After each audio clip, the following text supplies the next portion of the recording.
చాడీలు చెప్పుకుంటా మేము అంత తిన్నాం ఇంత తిన్నాం అని చెప్తున్నారు కానీ రాష్ట్రంలో ఎన్ని అన్యాయాలు జరుగుతున్నాయి ఇలా జనాలు ఎంత బాధపడుతున్నారు గది మాత్రం పట్టించుకుంటలేరట అగో గదకనే గీసారి గరానికి వస్తాడు 200 రూపాయలు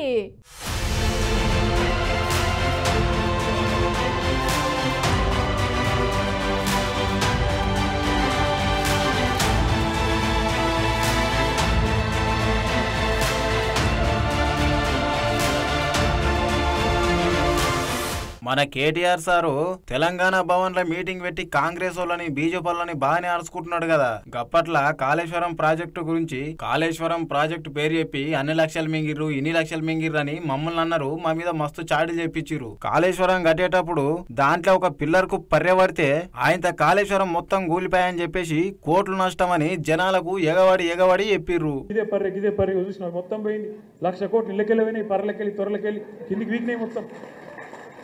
మొత్తం జనాన్ని ఆగం చేసి కాళేశ్వరం అంటేనే అవినీతి ఇది అది డామ్ డూమ్ అని చెప్పి మొత్తానికి ఓట్లు దొబ్బినావు జనాలను.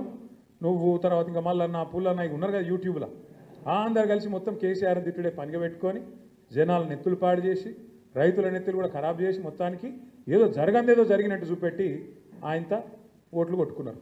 మరి నేను అడుగుతున్నా ఈరోజు ఇదే మేధావులను ఈ రాష్ట్రంలో ఉండే మీడియాను కూడా నేను అడుగుతా ఉన్నా. కాళేశ్వరంలో ఒక్క బ్యారేజీలో ఒక్క పర్రె పడితే దానికి గింత లొలిపెట్టిరు మీరు. మరి అలా సుంకిశాల కూలిపోతే అక్కడ రిటైనింగ్ వాళ్ళు కూలిపోతే ఎవ్వరు మాట్లాడరు. బీజేపీ వాడు మాట్లాడాడు, కాంగ్రెస్ వాడు కుయ్యనడు. ఎస్ఎల్బీసీలో 2.5 కిలోమీటర్ల టన్నెల్ కూలిపోతే ఎవరు మాట్లాడరు. పెద్దవాగు ఖమ్మం దగ్గర కొట్టుకపోతే ఆ బ్రిడ్జ్ కొట్టుకపోతే ఎవడు ఎన్డీఎస్ఏ మాట్లాడాడు, ఎవడు ఎన్డీఏ మాట్లాడాడు. చూడండి ఇలా రేవంత్ రెడ్డికి రక్షణ కవచంలాగున్నది ఎవరో కాదు బీజేపీ. మరిగిప్పుడు సుంకిశాల రిటర్నింగ్ వాళ్ళు ఊలిపోతే గా ఖమ్మంలో పెద్దవాగు బ్రిడ్జి ఊలిపోతే ఎస్ఎల్బీసీ టన్నల్ ఊలిపోతే ఇప్పుడు మేధావులందరూ ఏడుకోయిర్రు. అసలు మీడియా ముందుకొచ్చి ఎందుకు మాట్లాడతలేరని రాష్ట్రంలో ఏది జరిగినా గానీ ఈ కాంగ్రెస్ వాళ్లకు బీజేపీ మొత్తం సపోర్ట్ ఉంటదని చెప్తున్నాడు.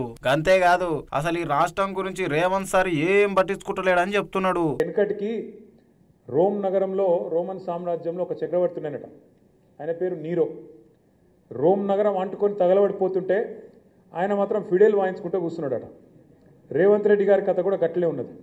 ఎందుకంటే ఓదికి ఇక్కడ 7 రైతుల ఆత్మహత్య 48 గంటల్లో 8 మంది కూలీలు ముఖ్యమంత్రి గారి సొంత జిల్లాలో అక్కడ సొరంగంలో ఇరుక్కొని పోయి ఉన్నారు. ఇది ఏది సోయలేదు ఆయన మాత్రం ఆయన పాటికి ఆయన ఇవాళ చక్కర్లు కొడుతూ గాలి మోటార్లు తిరుగుతూ గాలి మాటలు చెప్తూ మళ్ళీ ఢిల్లీకి పోయినట 36సారి. ఇప్పుడే నాకు అర్జెంట్ పని ఉన్నదని ఢిల్లీకి పోయినట. 35 సార్లు పోయి పీకింది ఏంది, 36 సార్లు పోయి పీకేది నాకు ఇలా అడుగుతా 36 సార్లు. అప్పుడెప్పుడో రోమ్ నగరం దగలబడిపోతుంటే నీరో చక్రవర్తి ఫిడెల్ వాయించుకుంటా కూర్చున్నాడంట. గట్లనే ఉంది ఈ రోజు రేవంత్ పాలన అని చెప్తున్నాడు రాష్ట్రంలో. ఓ పక్క చూస్తేనేమో 48 గంటలనే 7 మంది రైతులు చచ్చిపోయారు పురుగుల మందు తాగి. ఇంకో పక్క చూస్తేనేమో కార్మికులు ఆడ టన్నల్లో ఇరుక్కపోయిర్రు.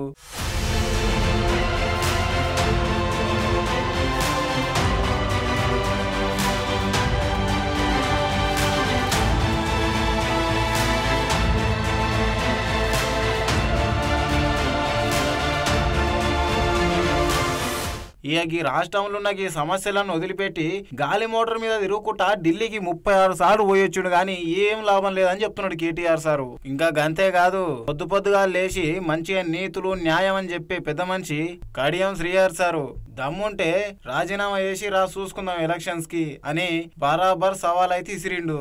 కడియం శ్రీహరి ఇలా పెద్ద మాటలు మాట్లాడతాడు. చూస్తే అప్పుడప్పుడు గమ్మత్ అనిపిస్తుంది. అది సామెతను శకునం చెప్పే బల్లి కుడితిలో పడ్డదని. అరే అసలు తెల్లారు లేస్తే నీతులు మాట్లాడతాడు.